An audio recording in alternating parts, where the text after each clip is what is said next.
বন্ধুরা, তোমরা কেমন আছো? আশা করি তোমরা খুব ভালো আছো। আমিও খুব ভালো আছি। আজকে তোমাদের আমি খুবই হেলদি আর টেস্টি একটি রেসিপি দেখাচ্ছি। সেটা হচ্ছে আলু পেঁপে ছোলার তরকারি। এটা কিন্তু খুবই হেলদি একটি রেসিপি আর খেতেও কিন্তু দুর্দান্ত লাগে। চলো বন্ধুরা, এই রেসিপিটা করার জন্য কি কি নিয়েছি তোমরা দেখতে থাকো। আমি কিন্তু আলু পেঁপে ছোলার তরকারি করার জন্য পেঁপে নিয়ে নিয়েছি। দেখো, ছোট ছোট করে কোটা ছোলা আছে, আলু কোটা আছে, কাঁচা লঙ্কা আছে, একটা শুকনো লঙ্কা, একটা তেজপাতা, আদা, টমেটো আর গোটা জিরে ফোড়ন দেবো আর গুঁড়ো জিরে দেবো আর নুন মিষ্টি তো দেবোই বন্ধুরা। চলো বন্ধুরা, আমি কাঁচা লঙ্কা কিন্তু বাটবো না, আমি কিন্তু কাঁচা লঙ্কাটা চিড়ে দিয়ে দেবো। আর কিভাবে করব তোমরা অবশ্যই দেখতে থাকো।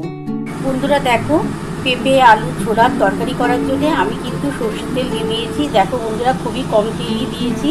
এই তেলটা গরম হলে আমি প্রথমে গোটা জিরে, একটা তেজপাতা ফোড়ন দিয়ে দেবো। তারপরে কিন্তু আমি আলু পেঁপে একসাথে ভাজবো। বন্ধুরা দেখো, আমি প্রথমে তেলটা গরম হয়ে গেছে, আমি কিন্তু অল্প করে একটু গোটা জিরে ফোড়ন দিয়ে দিচ্ছি। এবার তেজপাতা একটা দিয়ে দেবো। বন্ধুরা দেখো, তেলের মধ্যে আমি গোটা জিরে ফোড়ন দিয়েছি আর তেজপাতা দিয়ে দিচ্ছি আর একটা শুকনো লঙ্কা। একটুখানি ভাজা ভাজা হয়ে গেলে আমি আলু আর পেঁপেটা দিয়ে দেবো।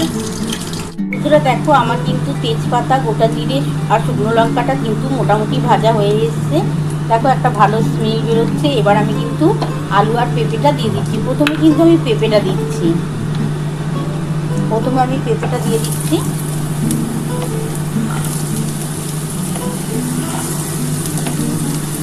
তারপরে আমি আলুটা দেবো।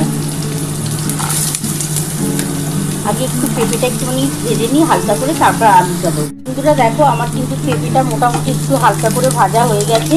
এবার কিন্তু এর মধ্যে আলুটা দিয়ে দিচ্ছি।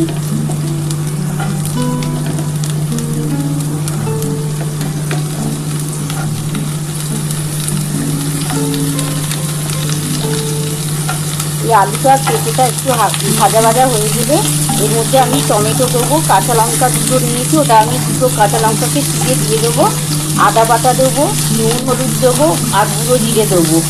তোমরা দেখতেই পাবে আমি কীভাবে করবো।